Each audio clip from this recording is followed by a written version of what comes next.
어제 이 바이블 스쿨을 이제 축소해서 코로나 때문에 영상으로 온라인으로 이렇게 짧게 하루 만에 이제 진행을 했는데 어제 제가 강의일 때 보고 싶었던 영상인데 어제 이제 온라인을 하다 보니까 못 봤고 오늘 이렇게 본 내용인데 하나님의 그 엄청난 섭리와 경륜 또 성경을 보급하려고 하시는 그 하나님의 그 큰 계획 속에서 저희들 손에 이렇게 성경이 딱 쥐어진 거죠. 그러니까 여러분 손에 성경이 한국말로 그것도 딱 쥐어졌다는 거는 우리가 읽을 수 있는 글로 성경이 쥐어졌다는 건 엄청난 우리를 향하신 하나님의 사랑이라고 생각을 하고요. 그래서 저희가 성경을 왜 읽어야 되는지, 가까이 해야 되는지, 우리 공동체가 왜 성경 중심의 공동체가 돼야 되는지 매우 중요하게 저희가 생각을 해야 될 거라고 생각이 됩니다. 그래서 혹시 어제 바이블 스쿨 강의 못 들으신 분들 꼭 참고해서 들어보시고 우리가 성경을 읽어야 되는 그런 이유들을 좀 찾아서 성경 중심의 공동체가 형성이 될 수 있도록 같이 마음 담아주시면 좋을 것 같습니다. 오늘 레위기 이제 마지막 시간입니다. 강의 시간입니다. 긴 시간 레위기를 같이 살펴봤는데요. 오늘 레위기 결론 부분 말씀 나누겠습니다. 27장 26절에서 34절 제가 대신 봉독해 드립니다. 오직 가축 중에 처음 난 것은 여호와께 드릴 첫 것이라. 소나 양은 여호와의 것이니 누구든지 그것으로는 성별하여 드리지 못할 것이며 만일 부정한 짐승이면 내가 정한 값에 그 5분의 1을 더하여 물을 것이요 만일 무르지 아니하려면 내가 정한 값대로 팔지니라. 어떤 사람이 자기 소유 중에서 오직 여호와께 온전히 바친 모든 것은 사람이든지 가축이든지 기업에 바치든지 팔지도 못하고 무르지도 못하나니 바친 것은 다 여호와께 지극히 거룩함이며 온전히 바쳐진 그 사람은 다시 무르지 못하나니 반드시 죽일지니라. 그리고 그 땅의 10분의 1 곧 그 땅의 곡식이나 나무의 열매는 그 10분의 1은 여호와의 것이니 여호와의 성물이라. 또 만일 어떤 사람이 그의 11조를 물으려면 그것에 5분의 1을 더할 것이요 모든 소나 양의 11조는 목자의 지팡이 아래로 통과하는 것의 10번째 것마다 여호와의 성물이 되리라. 그 우열을 가리거나 바꾸거나 하지 말라. 바꾸면 둘 다 거룩하리니 무르지 못하리라. 이것은 여호와께서 시내 산에서 이스라엘 자손을 위하여 모세에게 명령하신 계명이니라. 아멘. 우리 2부 예배에 참석하시는 분들 중에 몇 분은 이제 오전 예배도 오시고 2부 예배도 오시고 말씀을 두 번씩 이렇게 듣는 분들 계십니다. 아주 좋은 생각이고요. 그게 우리가 충분히 주일날은 충분히 이제 다른 날은 바쁘고 일도 해야 되고 분주하기 때문에 이 주일을 이용해서 묵상도 많이 하고 또 성경도 더 많이 읽고 그럼 너무 좋을 것 같다 이런 생각이 드네요. 우리는 1% 이러면 별거 아니라고 생각하잖아요. 1%가 얼마나 우리에게 가져다 준 삶의 영향이 큰지 저는 개인적으로 그걸 굉장히 많이 경험한 그런 사람 중에 한 사람입니다. 1% 이러면 아무것도 아니라고 생각을 하는데 여러분 이 기찻길처럼 평행선을 이렇게 놓으면 가까이 있는 거 아무리 가까이 이렇게 좁혀도 평생 만나지 못합니다. 그러니까 아무리 좁혀놔도 평행에 있으면 절대 이렇게 만나질 못합니다. 그러나 어느 한쪽이라도 이렇게 1%만 방향을 틀면 언젠가는 만나겠죠. 언젠가는 만나게 되는 거죠. 만약에 이게 예수님이 우리에게 주신 믿음의 길이고 이게 우리의 인생의 길이라면 우리가 1%만 방향을 틀어도 예수님의 길을 만날 수 있고 진리를 만날 수 있고 하나님이 우리를 향하신 그 섭리와 경륜 속으로 들어갈 수 있겠죠. 1%만 방향을 틀어도.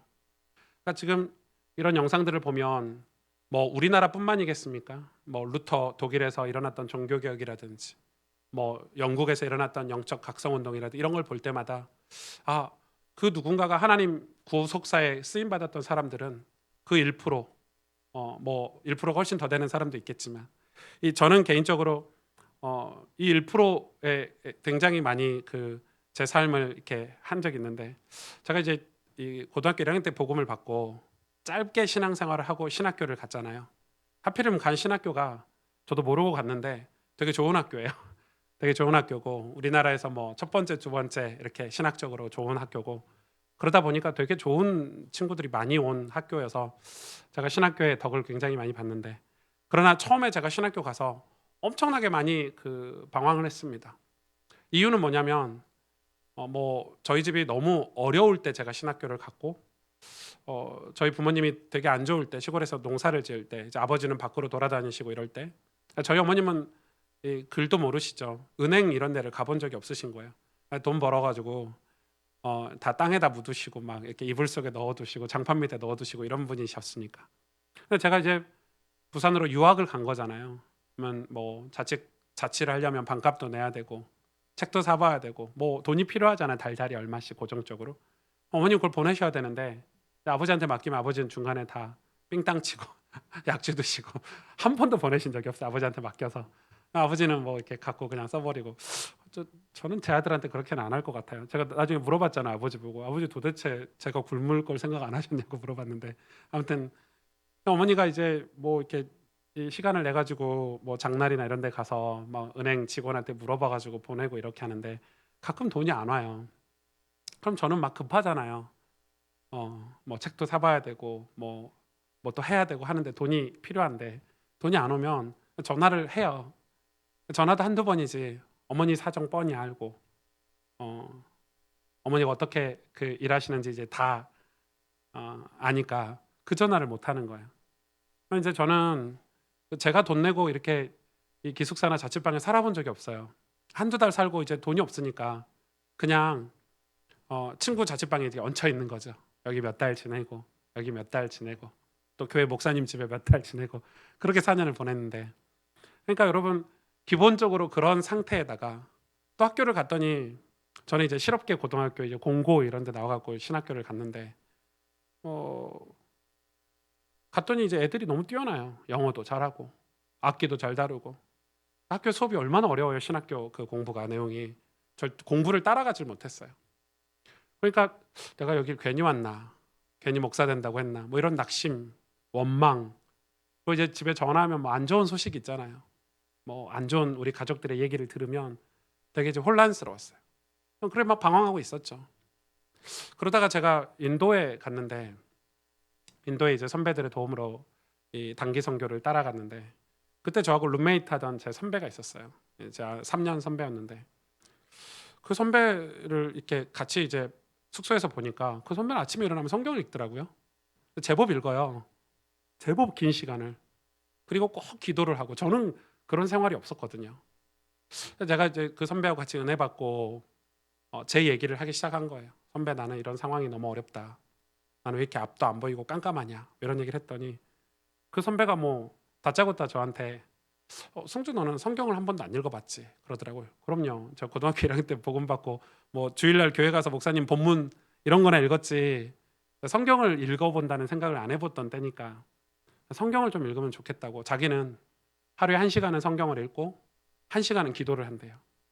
그러니까 여러분 하루에 1시간 성경 읽고 1시간 기도하는 게 지금 그 목사님 굉장히 훌륭한 목사님 되셨는데 쉽지 않죠. 근데 그게 어려운데 우리가 성경 읽기 모임이 있다. 거기 와라 이렇게 된 거예요. 그리고 인도 갔다 와서 이 도서관에 갔더니 진짜로 성경 읽는 모임이 있어요. 앉아서 뭐 하냐면 성경 읽어요. 그냥 1시간 동안. 여러분 1시간 동안 성경 읽으면 한 권씩 읽을 수 있거든요. 이사야 한 권, 레위기 한 권.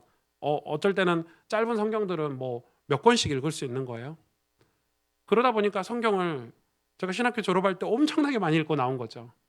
그리고 그 선배들 보니까 학교가 끝나면은 그 학교 안에 기도처가 있는데 그 대학교 안에 신학교니까 교회가 있는데 전 거기 가보고 진짜 깜짝 놀랐어요. 밤에 거기를 딱 열었는데 저는 늘 거기서 수업 받고 뭐 이런 데니까 채플하고 이런 데니까 밤에 거길 갔더니 얼마나 많은 학생들이 대학생들이 기도를 하고 있든지 열방을 위해서 뭐 나라를 위해서 민족을 위해서 기도하고 있는데 한 번도 거기 가본 적이 없는 거예요. 학교를 가서 그 긴 시간 몇 개월 동안 거기 그 문 열고 들어가는데 막 이런데 의자에 엉덩이 치어들고 막 이런 강대상에 다 구석구석 그게 매일 그런 광경이 제가 신학교 4학년 때까지 거기서 같이 기도했는데 그걸 누가 기도회를 한 게 아니라 학생들이 다 거기 와서 기도하고 이제 집에 가는 거죠. 1%죠 그냥 1% 그냥 제 방향을 살짝 틀었는데 저는 그게 성경을 읽고 기도하는 습관이 지금까지도 온 거죠. 그러다가 진리를 만나고 성경 속 하나님을 만나고 완전하신 주님 환경이 변화된 게 아니라 환경을 대하는 저의 믿음이 바뀐 거죠. 하나님이 이런 가정에 나를 보내신 이유가 있구나. 하나님이 여기서 나를 건지셨는데 이유가 있구나. 진짜 미래가 보이더라고요, 여러분. 원망하고 불평하던 제가 믿음으로 살기 시작한 계기가 된 거예요, 성경 읽은 게. 여러분 1%잖아요, 1%. 우리가 뭐 아이들 때문에 코로나 때문에 예배당에도 못 오고 집에서 인터넷 드리는 분들이 있잖아요. 잘 들어보셔야 돼요. 환경이 상황이 다 되면 우리에게 믿음이 필요할까요, 여러분? 환경이 좋고 교회 갈 만한 환경이고 예배 드리기 너무 좋은 환경이면 우리가 믿음이 필요할까요? 성경에 구약에 다니엘서라고 있어요. 제가 개인적으로 좋아하는 성경 본문인데 거기에 보면 다니엘이라는 인물이 나오죠. 다니엘이 어렸을 때 이 바벨론의 포로가 시작이 됐어요. 바벨론에 있는 성전이 다 무너지고 신앙 공동체가 다 무너지고 성막 안의 지성소가 다 무너졌어요. 그리고 바벨론으로 이 포로로 끌려갔어요. 근데 그 포로 정책 중에 포로된 아이들 중에서 어린 아이들을 데려다 똑똑한 아이를 데려다가 교육을 시켜서 그의 아이들을 이렇게 썼던 그 느부갓네살 왕의 정책이 있었는데 다니엘이 거기에 뽑히게 된 거죠. 똑똑한 거죠. 어렸을 때 총명하고 이름도 바꾸고요. 우리도 이름 바꾸잖아요. 일본이 우리 이름 바꿨죠. 개명도 하고요. 근데 교육을 하는 거예요. 학교 같은 데 넣어가지고. 그런데 다니엘이 얼마나 하나님을 잘 섬겼는지 다니엘서에 잘 나와 있는데 사실 여러분 생각해 보세요. 포로로 직접 끌려서 간 거리가 2,000km가 넘어요. 자기 나라는 망했죠. 자기가 섬기던 교회는 다 무너졌죠. 포로로 2,000km나 걸어가면서 다니엘이 신앙에 엄청난 낙심들을 했겠죠. 그리고 바벨론에 가서 신앙생활을 잘했다고 하는데 사실 신앙생활을 잘할 만한 조건이 하나도 없어요. 왜냐하면 바벨론에는 교회가 없었어요. 다니엘은 평생 교회를 못 다녔어요. 교회가 없는데 어떻게 교회를 다녀요? 그런 다니엘이 거기서 신앙을 고백하고 믿음을 고백하고 하나님의 사명을 감당한 내용이 다니엘서에 나오는 거예요. 여러분 이 로마 캐톨릭하고 개신교하고 차이가 뭔지 아세요? 어디서 큰 차이가 벌어지는 줄 아세요? 이 카톨릭은 이 교회를 어떤 개념으로 받아들였냐면 성경의 문자 그대로 그리고 장소적인 개념으로 받아들였어요. 그러니까 이 베드로가 주는 그리스도시요 살아계신 하나님의 아들이십니다 고백했잖아요. 근데 그 고백을 하나님 기뻐가지고 시몬아 바요나 시몬아 네가 복이 있도다. 이거 네게 알기는 네 머리가 절대 아니다. 하나님 너에게 알려주신 거다. 이러면서 축복하시면서 하신 말씀이 예수님이 네 위에 교회를 세우겠다 이랬단 말이에요. 그걸 이 카톨릭은 어떻게 받아들였어요? 진짜 베드로 위에 교회를 세웠어요. 베드로 무덤 위에 성전을 지었는데 그 성전이 이 로마 캐톨릭의 바티칸 궁에 있는 가장 핵심되는 이 성 베드로 성당이죠. 베드로가 얼마나 무겁겠어요. 그 배 위에다가 진짜 교회를 지어놨으니까 무덤 위에다가 그걸 그렇게 해석을 했어요. 개신교는 어떻게 해석했죠? 네 위에 그 네가 베드로 시신이 아니고 베드로가 아니고 뭐죠? 베드로의 신앙 고백이에요. 그 신앙 고백 위에 교회를 세운대요. 신앙 고백으로 보는 거예요. 그 내 믿음을. 장소적 개념이 아닌 거예요. 다니엘은 교회가 없는 이 바벨론 포로 생활을 하는데 보이지 않는 예배당 즉 하나님 말씀 속에서 뭘 정했냐면 뜻을 정한 거예요. 방향을 정한 거예요. 그게 뭐 1%인지 2%든지 방향을 정한 거예요. 느부갓네살 왕이 아이들 잘 먹이려고 주는데 뭘 줬냐면 진수성찬을 먹였어요. 아이들에게. 왕이 직접 이거 먹여라 이렇게 명령했어요. 그걸 거부했죠. 저는 이 거룩한 이 저항이라고 생각해요. 이 다니엘이 그걸 거부했어요. 단지 그 음식을 거부한 게 아니에요. 그 어린아이가 어린 이 청년이 음식을 거부한 게 아니라 그게 왜 그걸 거부한 게 중요합니까? 예배 안 드리고 말씀 보지 않고 어떤 편리함에 대한 거부를 한 거죠. 자, 이건 굉장히 중요한데 우리가 진짜 믿음의 길을 여러분 가길 원하십니까? 그러면 여러분 편리한 것과 싸워야 되는데 다니엘이 그 안락한 생활에 대한 거부를 한 거죠. 사실은 제가 예전에 한참 해외 이렇게 집회하러 다닐 때 저는 해외 집회 가면 주로 이제 뭐 싼 비행기 뭐 일본을 거쳐서 어딜 간다 이런 경유하는 비행기들을 주로 타고 다니죠. 근데 한 번은 제가 이제 캐나다에 집회를 하러 가는데 캐나다 집회하는 그 팀에서 비행기를 표를 이렇게 끊어주신 거예요. 그러니까 저에게 비행기 값을 주신 거죠. 그래서 이제 직항을 대한항공 직항을 이제 타고 가는데 이제 제가 뭐 그동안에 뭐 비행기를 하도 많이 타가지고 마일리지도 쌓여 있고 이랬는가 봐요. 갈 때 이제 뭐 이제 캐나다 가려면 굉장히 오래 가잖아요. 한 13시간 반 이렇게 가는데 카운터에 갔더니 저보고 갑자기 그 승무원이 그 업그레이드를 해주시겠습니다. 제가 그 말 못 알아먹었어요. 업그레이드가 뭐라고 했더니 비행기를 이렇게 좌석을 업그레이드를 해주겠대요. 그러냐고 뭐 그렇게 하고 이제 갔더니 전 깜짝 놀랐어요. 갔더니 이제 비즈니스로 업그레이드를 해준 거예요. 전 비즈니스를 그때 처음 타봤거든요. 와, 신세계대요. 여러분 아직 안 타보셨죠? 비즈니스를 tas는데 와, 일단 의자가 제가 누울 수 있어요. 얼마나 넓은지. 그리고 밥 먹을 때 그 이코노미에서는 늘 그 뭐 이렇게 치킨 아니면은 소고기 뭐 그런 거잖아요. 그 둘 중에 하나 선택해라.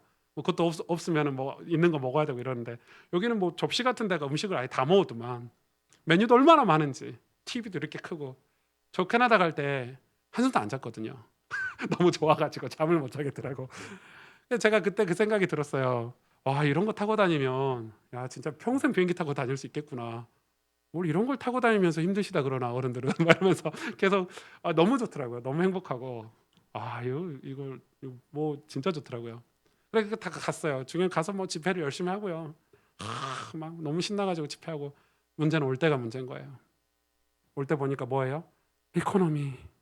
갈 때는 비즈니스인데 올 때는 이코노미야. 올 때는 업그레이드 안 해주더라고요. 그 매번 해주는 게 아니라 거의 럭키드만 럭키. 그걸 한 번도 타본 적이 없는데 비즈니스를 저는. 올 때는 이코노미를 탔는데 차라리 갈 때 안 탔으면 나을 뻔했어. 갈 때 타는 바람에 올 때 이상하게 허리도 더 아픈 것 같고요. 이상하게 밥도 더 맛없는 것 같고 올 때 얼마나 힘들게 오든지. 그전엔 저는 불평 같은 걸 안 하는 사람인데 이코노미 타고 가도 감사하고 경유만 안 해서 가도 직항으로 가니까 감사한데 이거는 진짜 죽겠더라고요. 오는 내내 이거 돈 벌어야 되나 뭐 이런 생각도 들고. 사람이 그래요. 한번 좋은 거를 경험해 보면 그 다음 다시 제자리로 오기가 힘든 거예요. 그게 인간이에요. 좋은 것들에 길들어지면 더 큰일 나겠죠. 좋은 것들에 길들어지면 어려운 걸 다시는 못하는 거예요. 뭐예요? 다니엘이 그거에 대한 거부를 한 거예요.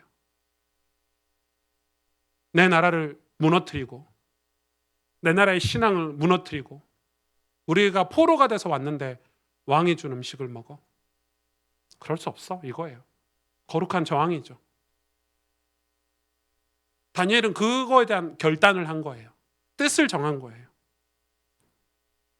대학교 때 좋은 선배를 저는 만나지 않았으면 평생 원망하고 불평하고 살았을 건데 좋은 선배를 만나서 매일 성경을 읽고 기도를 할 수 있는 그런 삶을 산 게 얼마나 축복인지. 다니엘이 그랬어요. 그때 뭘 했죠? 자기는 예루살렘을 바라보고 창문을 활짝 열고, 여러분 창문 닫고 기도해도 되잖아요. 하나님 응답하시잖아요. 다니엘이 굳이 창문을 열고 무슨 말이에요? 나 기도하는 사람이야. 나 하나님의 백성이야. 나 하나님의 자녀야. 아직 이 신앙이 무너지지 않았어. 그래서 하루에 3번씩 기도한 거예요. 여러분 그렇게 기도하잖아요. 하나님의 전능하신 하나님이 진짜 믿어지고 그걸 행동으로 옮기면요 더 용감해지고 더 담대해져요. 다니엘이 알았을까요? 몰랐을까요? 이 어명을 어기면 풀무불에 들어가고 사자굴에 들어간다는 걸 알았을까요? 몰랐을까요? 알은 거예요. 알고도 그렇게 했어요. 담대하고 용감해질 수 있는 거예요. 여러분 우리는 승진 못하면 어떡할까? 돈 못 벌면 어떡할까? 좋은 대학 못 가면 어떡할까? 우리 아이들이 행여나 저 고급 유치원에 안 보내고 저 고급 과외 안 시키면 우리 아이 실패하면 어떡할까? 이런 불안만 가지고 살잖아요. 하나님 바라봐야 되는데 못 바라보는 거죠. 오늘 레위기는 정말 중요한, 오늘 뭐 이 2가지 얘기를 하고 계시죠. 하나는 첫 것, 첫 열매, 처음 것, 처음 새끼 난 걸 하나님께 드려라. 또 하나는 네가 경작한 모든 것에, 짐승을 포함해서 모든 것에 10분의 1을 하나님께 드려라. 자칫 잘못하면 11조 잘해라. 헌금, 첫 헌금, 뭐 처음 월급 받으면 하나님께 드려라. 이렇게 들을 수도 있겠지만 이거는 그런 헌금 설교가 아니에요. 레위기 전체 결론되는 말씀이에요. 제일 먼저 처음 난 것은 하나님께 다 드리래요. 이게 뭐예요? 이게 무슨 얘기일까요? 처음 난 걸 하나님께 드리라. 이게 무슨 의미가 있을까요? 우리는 하나님과 인격적인 관계를 가지면서 이 가나안 땅에 들어갔어요. 가나안 땅에 들어갔는데 사실 이 가나안 땅을 누가 예비해서 주셨죠? 하나님이 다 예비해서 만들어서 주셨어요. 이스라엘 백성이 고생한 거 하나도 없어요. 하나님이 요단도 가르셨고요. 여리고도 하나님이 무너뜨리셨고요. 하나님이 만나와 메추라기도 주셔가지고요. 이스라엘 백성을 광야에서 훈련시켜서요. 가나안 땅에 들어가게 하셔서 거기서 농사를 짓고 성막을 짓고 성전을 짓고 나라를 이루고 축복받고 살도록 만들어 주셨어요. 왜요? 오실 메시아 언약 그거 너희가 감당해야 될 민족이야. 너희가 이방에 빛을 비춰야 될 민족이니까 내가 너희를 축복할게. 그거 잊지 마. 이 말이에요. 그 하나님을 잊어버리면 이스라엘은 다 잊어버리는 거예요. 그 하나님을 잊어버리면 다 잃어버려요.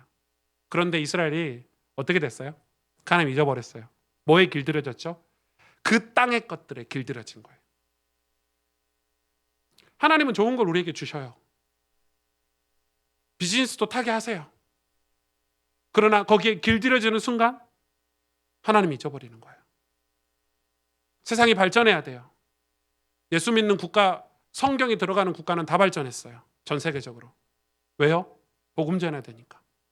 그런데 거기에 길들여지면 끝나는 거예요. 지금 우리 민족이 그러잖아요. 한국교회가 그러잖아요. 땅의 것들에 길들여지면 안 돼요. 그래서 무슨 얘기를 하시냐면 약속을 한 거예요. 너희가 처음 난 것, 농산물을 짓든지 기업을 하든지 뭘 하든지 처음 난 것을 여호와께 드리라는 거예요. 잊지 말라는 거죠. 하나님이 모든 걸 다 축복하셨다는 거를. 지금 너희가 농사진 거 하나님 축복하셔서 열매 맺게 하신 거고, 너희가 지금 이 가축들의 새끼를 낳고 이런 거 다 하나님 축복하신 거 아니냐? 너희 힘으로 되는 거 아니지 않냐? 내가 너희를 축복할 거야. 그거 잊지 말라는 거예요. 이거는 헌금 얘기가 아니에요. 여러분, 이건 헌금 얘기가 아니에요. 다니엘이 바벨론의 포로로 가서 제일 처음 한 게 뭐예요? 하나님의 뜻을 구했어요. 왕이 준 거를 먹기 전에, 바벨론에서 직분을 받기 전에, 바벨론에서 제공하는 모든 금은보와 축복들을 받기 전에 하나님 앞에 자기를 먼저 드렸어요. 생명 걸고 창문을 열고. 무슨 말이에요? 세상에 좋은 것을 받기 전에 하나님의 뜻을 먼저 구했어요. 여러분 하루를 시작할 때, 여러분이 학교에서 공부를 시작할 때, 여러분 직장에서 하나님 주신 좋은 직장에서 일을 하기 시작할 때 하나님의 뜻을 구하고 시작하십니까? 하루의 첫 마음을 하나님께 드리면서 시작하고 계십니까? 성경은 지금 그 이야기하고 있는 거예요. 첫 것을 드리라는 거예요. 여러분, 우리가 공부도 잘하고 좋은 직장 가는 게 꿈이잖아요. 맞죠? 그러나 그것보다 훨씬 중요한 게 있는데 그게 하나님의 뜻을 구하는 거예요. 내 마음을, 첫 마음을 드리는 거예요. 제가 미국이나 유럽 같은 데 가서 엘리트들을 만나보면 한국하고 좀 달라요. 한국은 비전이 뭐야? 꿈이 뭐야? 물어보면 전부 다 명사예요. 아이들이. 의사요. 뭐 변호사요. 뭐 사장이요. 목사요. 다 이런 식이에요, 대답이. 그런데 뭐 미국 같은 데 가서 엘리트들한테 물어보면요. 꿈이 다 동사예요, 동사. 저는 의사가 되긴 할 건데 먼저는 의사가 돼서 제가 이렇게 어려운 사람들을 치료하고 고치려는 사람이 되려고 합니다. 다 동사예요, 동사. 꿈이. 우리나라 아이들은 전부 다 꿈이 다 명사예요. 그냥 끝나버려. 그러니까 아이들이 열심히 공부해가지고 의사 됐는데 뭘 해야 될지 몰라. 열심히 공부해가지고 교수가 됐는데 뭘 해야 될지를 몰라. 그래서 방황하는 거예요. 더 모으고 더 채우고 더 이상 이 교수가 되게 한 이유가 있는데, 의사가 된 이유가 있는데 그 다음 비전이 없어요. 하나님이 우리에게 복을 주셔서 우리가 직장도 가고 사업도 하고 심지어 목사도 하잖아요. 그럼 우리는 어떻게 해야 돼요? 첫 마음을 하나님께 드려야 돼요. 여러분, 우리 삶 속에서 처음 것을 하나님께 드려야 돼요. 첫 시간을 하나님께 드리고, 하루의 첫 시간을, 우리 삶의 처음 것을 하나님께 드리는 거, 그거는 하나님 거에 뭔가 바치라는 의미가 아니고 하나님을 기억하라는 거예요. 내가 너를 거기에 보낸 이유, 내가 너를 신학교에 보낸 이유, 내가 너를 서울에 개척하게 하신 이유, 여러분 학교에 나를 보내신 이유, 그리고 두 번째는 30절에 33절에 그 10분의 1은 여호와의 것이니 거룩한 성물이라. 여러분, 우리가 가지고 있는 모든 것의 10분의 1은 뭐라고 기록해 있냐면 여호와의 것이래요. 하나님께 드리라는 거예요. 근데 그걸 뭐라고 기록하고 있냐면 거룩한 성물이에요. 거룩한 성물은 쓸 수가 없어요. 한 번 하나님께 드려진 성물은 인간이 다시 쓰면 그 인간 죽어요. 그게 이제 법이잖아요. 레위기 법이잖아요. 그런데 이 10분의 1은 여호와의 것이다. 이것도 같은 의미예요. 어쩌면 처음 것을 드린 것보다 이거는 훨씬 더 중요한 의미가 있어요. 사실 우리가 10분의 1만 여호와의 것입니까? 가나안에서, 여러분, 가나안을 위해서 이스라엘 백성이 한 게 뭐가 있습니까? 아무것도 없어요. 홍해에서 구원하셔가지고 전적으로 하나님이 가나안을 다 준비해서 가나안 땅에 이스라엘 백성을 가게 하셨어요. 하나 준비한 게 있죠. 믿음으로 갔어요. 그런데 이 모든, 이 가나안 땅에서 낳은 모든 것을 누가 줬냐? 하나님 주셨다. 이거 다 사실은 하나님 거다. 여러분, 지금 제가 숨이 붙어 있고 이렇게 살아가고 있는 것 자체가 하나님의 은혜 아닌가요? 오늘 하나님이 제 코끝에 호흡을 걷어가시면, 숨을 걷어가시면 전 죽어야 돼요. 하나님 불러가시면 이 아이들 말로 얄짤 없어요. 맞잖아요. 호흡, 숨 딱 끊어가시면 끝나는 거예요. 하나님 다 주셨어요. 인간이 그걸 잊어버리지 말라는 거예요. 이스라엘 백성 너희 가나안 땅에서 절대 그거 잊지 말라는 거예요. 그래서 서로 이 언약을, 약속을 하신 거예요. 너가 10분의 1을 나한테 줘. 그 말은 하나님 기억하고 살라는 거예요. 이 농작물이 생길 때마다, 수입이 생길 때마다 기억하라는 거예요. 하나님이 나의 통치자이시구나. 하나님이 나의 전능하신 하나님이시구나. 나를 구원하신 분이시구나. 하나님 나의 주인이시구나. 기억하고 살라는 거예요. 근데 이스라엘 백성 그거 잊어버렸죠. 그게 죄예요, 여러분. 그거 까먹는 거예요. 근데 이게 물질인가요? 아니요. 시간, 인생, 10분의 1을 드리고 살아야 돼요. 다니엘이 포로로 가서, 바벨론의 포로로 가서 뜻을 정하고, 뜻만 정하고 기도만 한 게 아니에요. 그걸 실제로 시행했어요. 왕의 진미를 먹지 않고 대신 한 것이 하루에 3번씩 기도 싱하를 정하고 기도했어요. 자기 삶의 10의 1조를 하나님께 드린 거예요. 그 말은 무슨 말이에요? 내가 지금 이렇게 하나님 앞에 기도했을 때 목숨이 위태롭다는 것도 알고, 다른 친구들에게 밀리는 것도 알고, 이 바벨론에서, 여러분 바벨론에 가서 얼마나 이 포로 중에 뽑힌 아이들이 느부갓네살 왕에게 잘 보이려고, 여러분 속된 말로 거기에 줄 서려고, 인정받으려고 얼마나 발버둥 치고 노력하겠어요?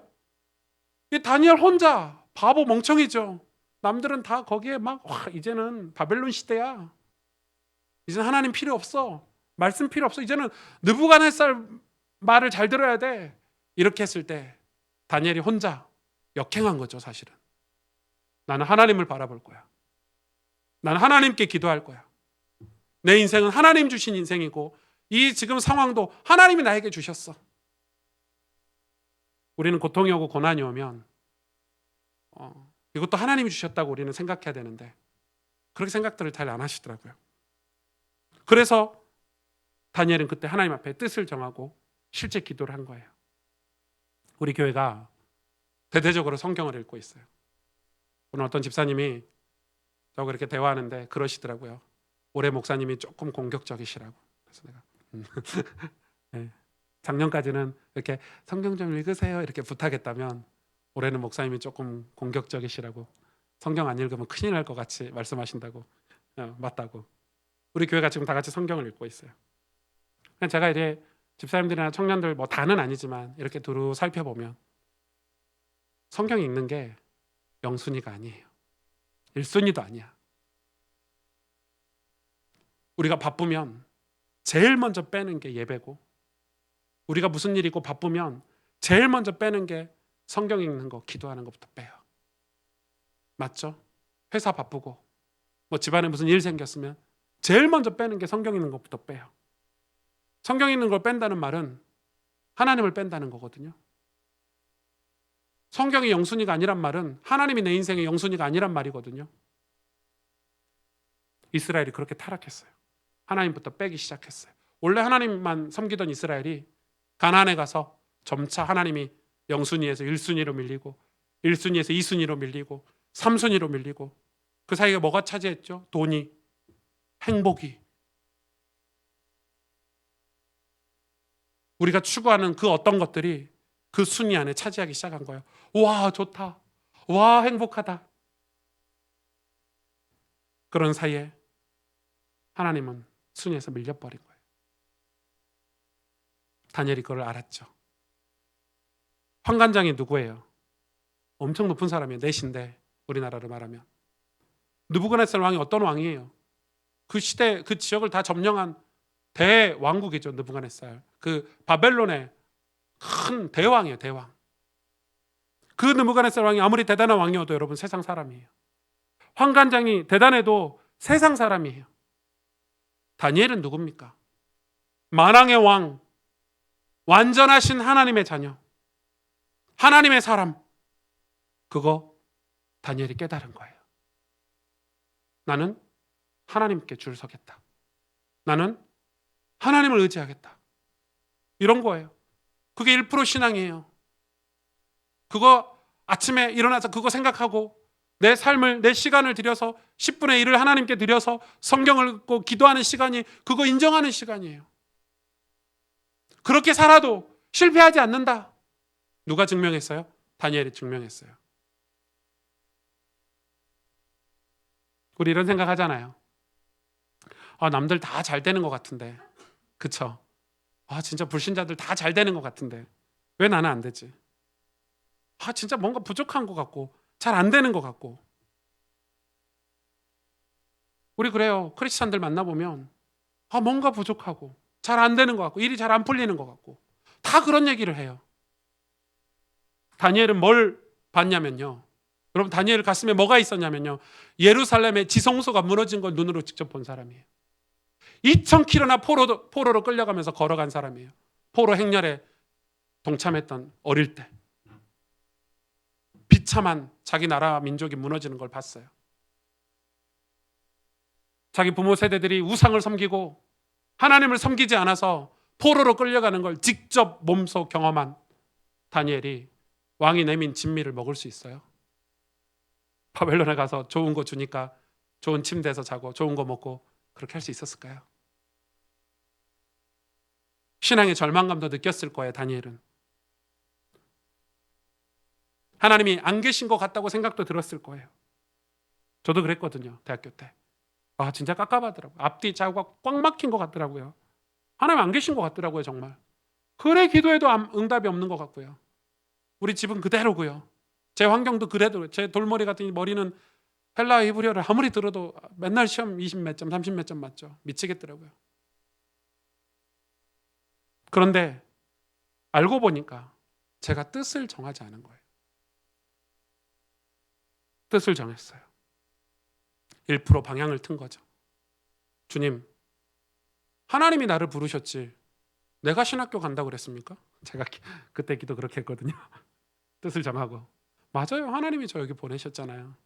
하나님 나 주의 종 되게 제 마음에 소원 주신 거잖아요. 하나님 부르셨으니까 하나님 책임지세요. 알았죠? 열심히 하세요. 이런 식으로 기도했거든요. 하나님 열심히 하셔야지. 저희 집안 문제도 하나님께 맡기고, 제 경제 문제도 하나님께 맡기고, 제 이 돌머리 같은 머리도 좀 지혜도 주시고, 하나님 책임지세요. 해놓고요, 그때부터 결단했어요. 하루에 1시간씩 성경 읽겠다. 하루 1시간씩 기도하겠다. 그러고 보니까 그 전에 그렇게 한 적이 없어요. 별거 아니잖아요. 목사님 뭐 하루에 1시간씩 기도한다고 목사님 돌머리가 갑자기 지혜로운 머리가 될까요? 예, 됩디다. 바뀝디다. 뚫립디다. 성경을 수십 번 읽으니까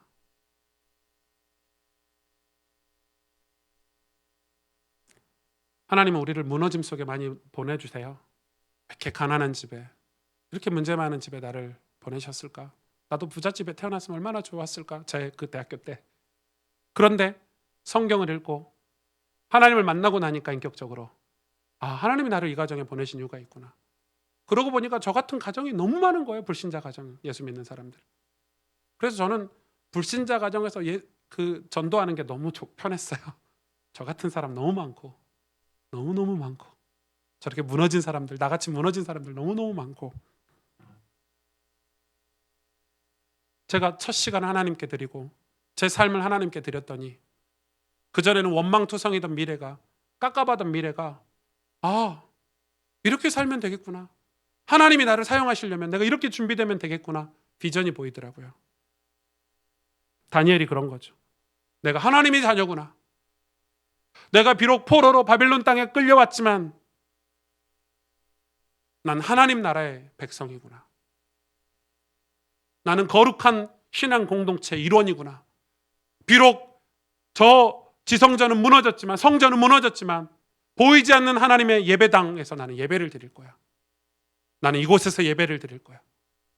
완전하신 하나님을 향해서 두 손을 들고 예배를 드릴 거야. 창문을 열고 예배를 드릴 거야. 나는 저들이 제공한 음식을 먹지 않을 거야. 환관장이 나중에 부탁했죠. 4시입니까? 4시. 다니엘아, 네가 이거 안 먹으면 내가 죽어. 좀 먹어. 이러니까 다니엘이 뭐라고 얘기했어요? 두고 보십시오. 며칠만 나에게 기한을 주십시오. 내가 저들은 고기를 먹이고 진미를 먹이고 나는 그냥 안 먹고 기도했는데 누구 얼굴이 더 좋은가? 성경에서 최초로 나온 게 물광이 여기서 나오잖아요. 그럼 물광 SK 둘 이런 거 바른다고 나오는 게 아니라 다니엘의 얼굴이 반짝반짝거렸다고 성경 기록되어 있죠. 하나님 증거를 주신 거죠.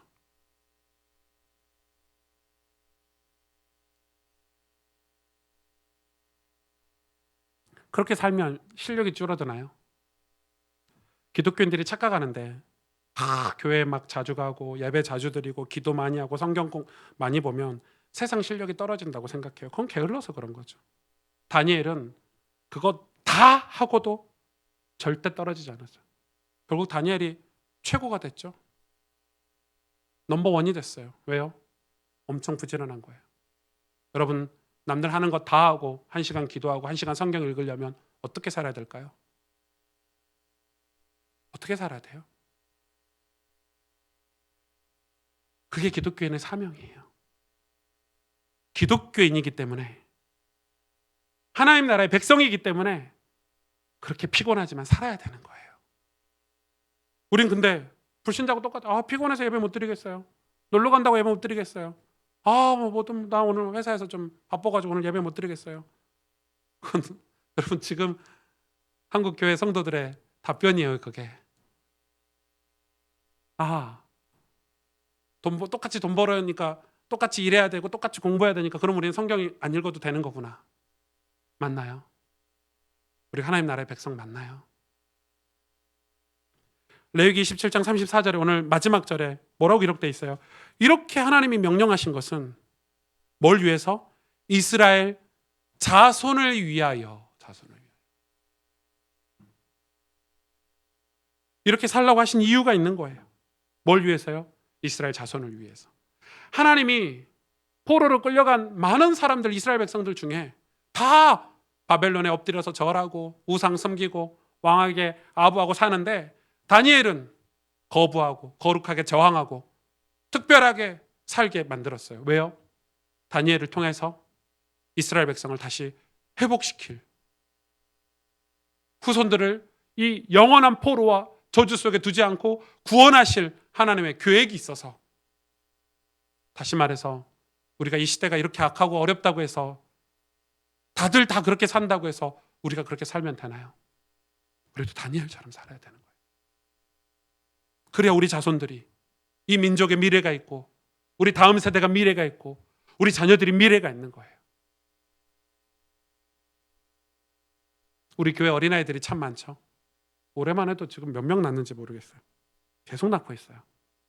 저희 교회가 전도하는 교회는 아닌데 전도가 되더라고요. 아이들이 계속 생겨나고 있어요.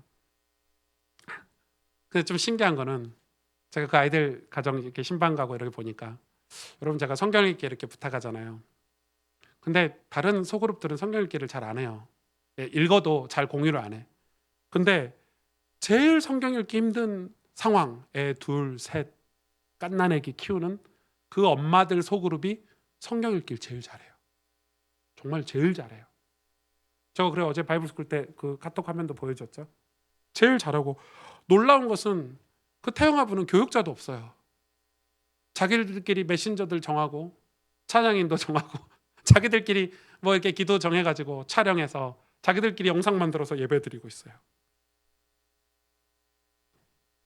신기해요. 환경은 힘들지만 믿음은 여러분 다른 문제예요. 다음 세대 복음이 전해지지 않으면 다니엘을 세울 이유가 없겠죠. 다니엘에게 하나님이 왜 그런 신앙을 요구하셨는가? 아니면 계속 포로로 살아야 되니까. 지금 대한민국을 많은 젊은이들이 인터넷에 보니까 헬조선이라고 그래요. 지옥조선이라는 거예요. 그 조선이라는 단어는 어디서 가지고 왔는지 헬조선 해요. 또 그런 것 같아요. 저도 어떨 때는 깝깝해요. 뭐 이렇게 나라가 힘들고 어렵냐 이런 생각이 들어요. 그럼 우리는 기독교회는 불평하고 원망하고 우리도 이 나라를 보고 헬조선 하고 살아야 되나요? 그러면서 뒤에서는 불신자들하고 똑같이 살아요.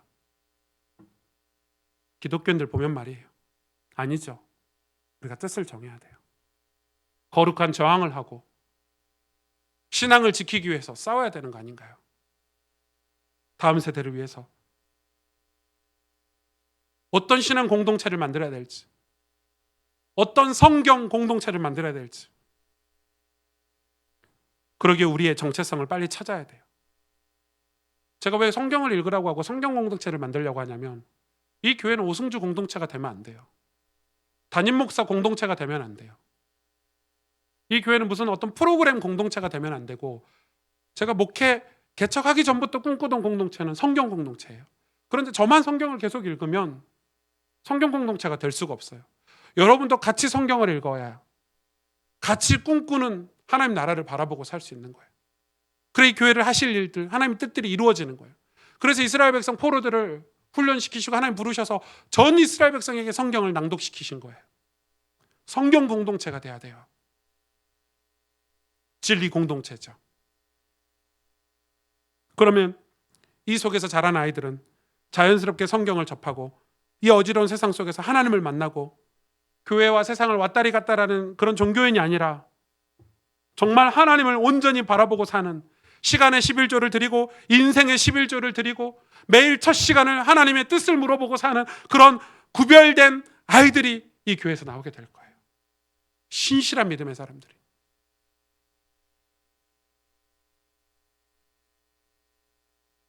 우리 그거 꿈꾸고 그거 기대하고 우리 이 정체성 가지고 다니엘처럼 사는 거예요.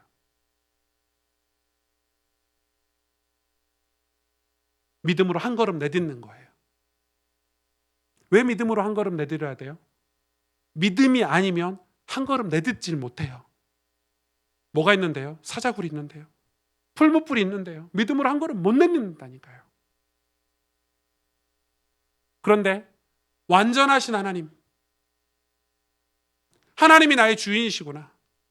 그거 다니엘이 믿고 나서 한 걸음 내딛을 수 있는 거죠. 한국 사람의 특징, 어떤 외국 목사님이 미국 목사님이죠. 한국의 큰 선교단체에서 하는 집회에 메인 강사로 한국에 왔어요. 근데 강의하러 와가지고 기절할 뻔했다는 거예요. 인터뷰 보고 저도 놀랐는데 자기 설교 끝나고 이제 기도하고 가려고 그랬더니 갑자기 아버지 하더니 이제 찬양인도자가 기도회를 시작을 하더래요. 이 밤에 이러면서 기도회를 시작하는데 기도회를 2시간 반 하더래요. 그래서 자기 깜짝, 미국은 그렇게 기도회 오래 안 하거든요. 아주 논리적으로 그냥 기도하고 끝나고 가는 건데 한국 사람은 무슨 말씀 끝났으면 집에 빨리 가지, 자기 그 말씀대로 그렇게 살면 되지, 무슨 기도회를 2시간 반씩 하냐 해서 그걸 또 참석을 했대요. 갈 수도 없고. 그래서 뭐 가이드도 안 해주고 이러니까, 라이드도 안 해주니까 기도회를 했는데 더 충격받은 것은 기도회 끝나고 다 원위치가 되더라는 거예요. 2시간 반 동안 거룩해질 줄 알았더니 주여 이러면서 기도했는데 기도회 끝나고 그 전 모습이더라는 거예요. 한국 사람들이 하나도 안 변하고 욕하고 남 얘기하고. 그래서 2번 놀랬다고 인터뷰하시더라고요. 우리가 그러잖아요. 뜨겁게 기도하고 그럼 좋은데 역사에 주옵소서 해놓고 가서 일 안 풀리면 내가 죽어야지 이러는 게 한국 사람이잖아요. 내가 죽고 말지 뭐 이런 식이잖아요. 우리 기도하고 그렇게 안 믿죠. 진짜 안 믿어요. 기도한 것만큼만 믿어도 대역사가 일어날 텐데 그 한 걸음을 못 내딛는 거예요. 한국 사람 신앙 패턴이 좀 바뀌어야 된다고 생각해요. 저는. 주일날 모여서는 목사도 저리 갈아야 막 뭐 완전 충만한 상태가 돼. 그런데 월요일부터 토요일까지는 완전 불신자야 또. 어떻게 이렇게 연기도 잘하고 사는지. 주일날은 막 뜨거워. 예배 드릴 때는 막 뭐 세상 없어. 오직 예수야. 그런데 평일날은 하나님도 안 계셔. 그게 한국 사람 신앙이래요. 지금 우리의 모습이래요.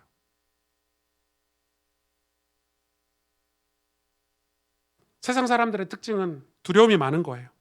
불안해요. 내일이 불안하고 미래가 불안해요. 황관장이 그랬잖아요. 네가 이거 안 먹으면 나 죽어 이러면서 부탁했거든요. 그게 세상 사람이에요. 근데 믿는 사람은 달라야죠. 왜요? 주님이 다시 이 땅에 오시잖아요. 여러분 그거 믿습니까? 우린 천국에 입성하잖아요. 그거 믿으십니까? 그럼 달라야죠. 우리는 미래가 불안하고 내일이 불안한 그런 사람이 아니라 주님 다시 이 땅에 오신단 말이에요. 마지막 날에 그래서 하나님 우리에게 물어보시는 거예요. 뭘 물어봐셔요? 내가 너한테 다 해줬는데, 내가 너희를 공부도 해주고 돈도 벌게 해주고 내가 너 목사도 시켜주고 권사 장로도 시켜주고 내가 너 다 해줬는데 너 뭐 했어? 뭐 하다 왔어? 이렇게 물어본단 말이에요. 하나님이. 내가 너의 공부도 할 수 있고 기술도 배울 수 있게 해줬는데 그 다음이 중요하다는 거죠. 너 근데 뭐 하다 왔어? 하나님 물어보시는 거예요.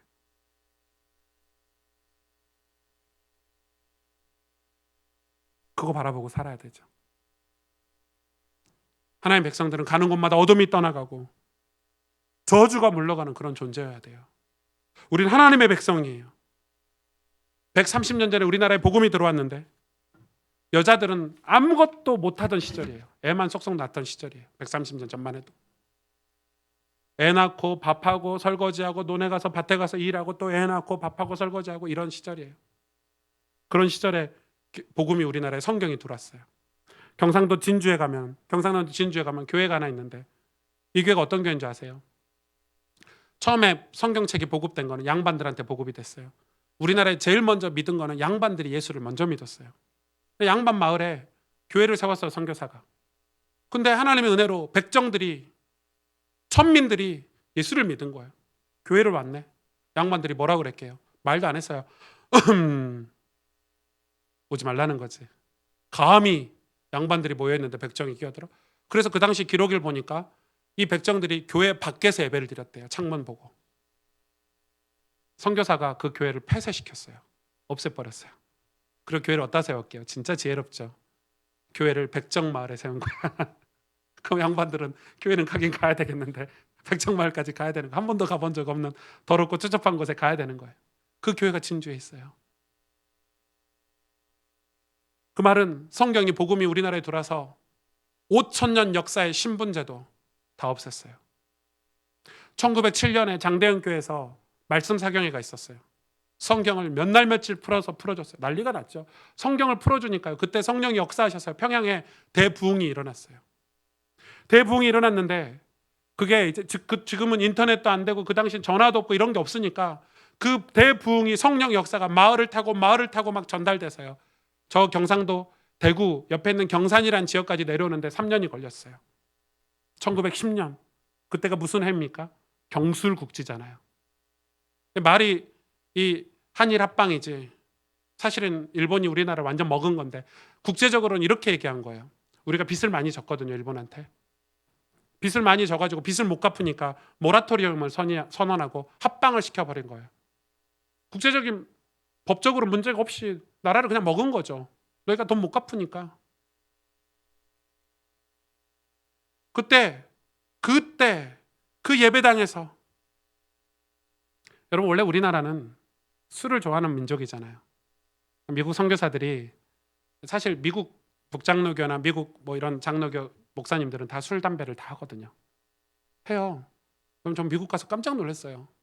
목사님, 그 미국 목사님이 나와가지고 뭐 성도하고 이렇게 예배, 이제 한국 교회가 오후 예배를 교회를 빌려서 많이 하니까 보는 거예요. 분명히 목사님이에요. 설교할 때 봤거든요. 나왔는데 성도하고 담배를 피우고 계시더라고요. 제가 기절한 줄 알았어요. 제 신앙으로 이해가 안 돼. 담배 피우면서 이런 거죠. 오늘 말씀이 너무 깊었고요. 오늘 진짜 성령께서 역사 이렇게 하는 거예요. 미국 사람들은 전혀 문제가, 맥주 한 잔씩 다 하는 거예요. 한국에 와서 이 사람들은 복음을 전했는데 크리스마스 때 예수님 생일이라고 막걸리를 교회에 다 들고 왔네. 아유, 저희 오늘 예수님 생일인데 막걸리 한 잔 마셔도 되겠습니까? 그러니까 선교사님은 드시라고. 한국 사람을 몰라봤지. 미국 문화는 한 잔 문화잖아요. 딱 한 잔만 마시고 대화하는데 한국 사람은 완전 취해버릴 때까지 먹잖아요. 막걸리를 크리스마스 때 완전 취할 때까지 먹고, 야, 이 양키노마 이러면서 눈이 왜 파랗냐 이러면서 취해가지고 그러던 한국 사람들이에요. 그런데 성령이 임하시니까 어떤 일이 벌어진 줄 아세요? 교회가 하나님 말씀이 들어가니까 어떤 일이 벌어진 줄 아세요? 그 대구 경상도에 있는 청년들이 성령의 운동이 사회운동으로 환원이 됐어요. 뭐 했냐? 이 빚 갚자. 일본에게 진 빚 갚자. 돈이 없다. 술, 담배 끊자. 그래서 국채 보상운동을 교회에서 처음 한 거예요. 그게 한국의 경건주의가 시작된 시점이에요. 그 대구 경산 지역에서 그렇게 시작했어요. 한국의 경건주의가 그렇게 시작한 거예요. 술, 담배 끊는 게. 여러분, 그게 기독교인이 할 일이에요.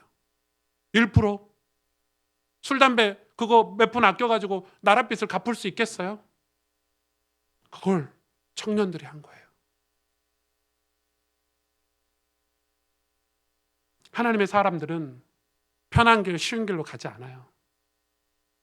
하나님의 사람에게 왜 고난이 많습니까? 왜 고난이 많은 줄 아세요? 우리 유진이 조기 축구회 하는데 조기 축구회 아저씨들 아무리 열심히 해도요, 축구 국가대표 훈련 하루도 못 버텨요. 제 처남이 같이 그 등산하자고 따라갔다가요, 죽는 줄 알았어요. 진짜 중도에 포기했고, 저는 당연히 포기했고, 형 여기 앉아 있어, 갔다 올게. 그냥 날라다녀요. 근데 그 처남한테 얘기를 들었어요. 매일 토할 것 같이 운동한대. 우리 뭐 집사님도 계시잖아요. 프로 선수가 계시잖아요. 그런데 여러분 TV 보면 아시죠? 뭐 태능 선수촌 이런 거 보면 국가대표들 그래 죽을 것 같이 훈련 받는데 얼굴이 다 어때요? 불평이 있나요? 원망이 있나요? 짜증이 있나요? 없어요. 왜요?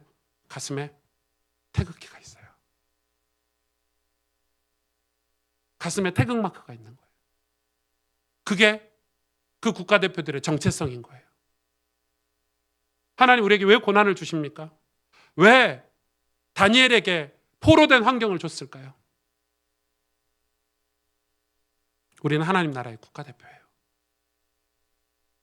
우리는 하나님 나라의 백성이에요. 구별되게 하신 거룩한 백성이에요. 우리는 하나님께 사랑받는 주의 자녀예요. 세상에 나가서 저들과 밥도 먹지 말고 섞이지도 말라, 그 말이 아니에요. 달라야 돼요. 달라도 한참 달라야 돼요.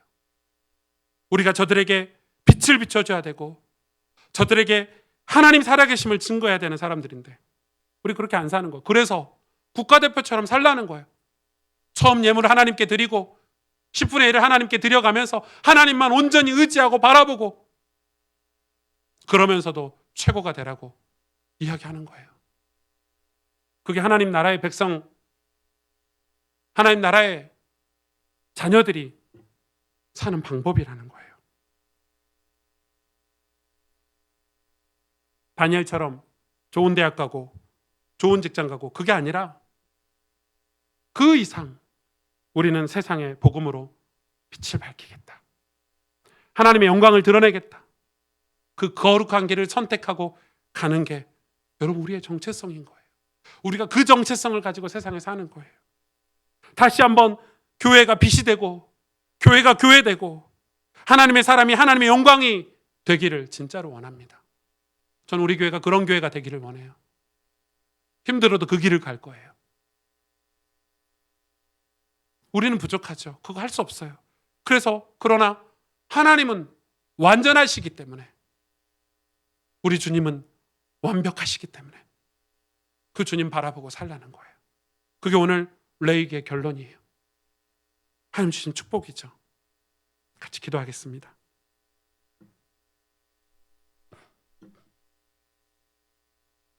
주님, 우리는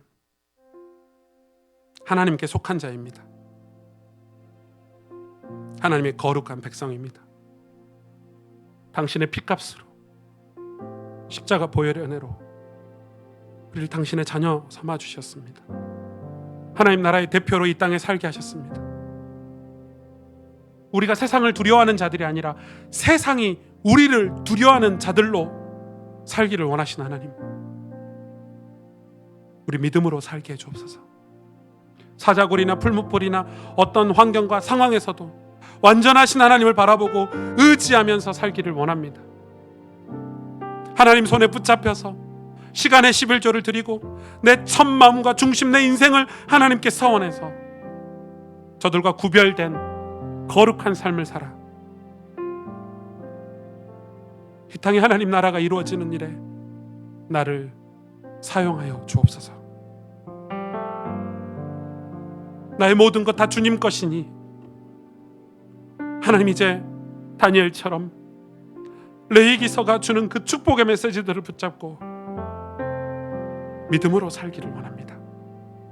오늘 이 레위기서를 마치면서 우리의 정체성이 무엇인지, 나의 정체성이 누구인지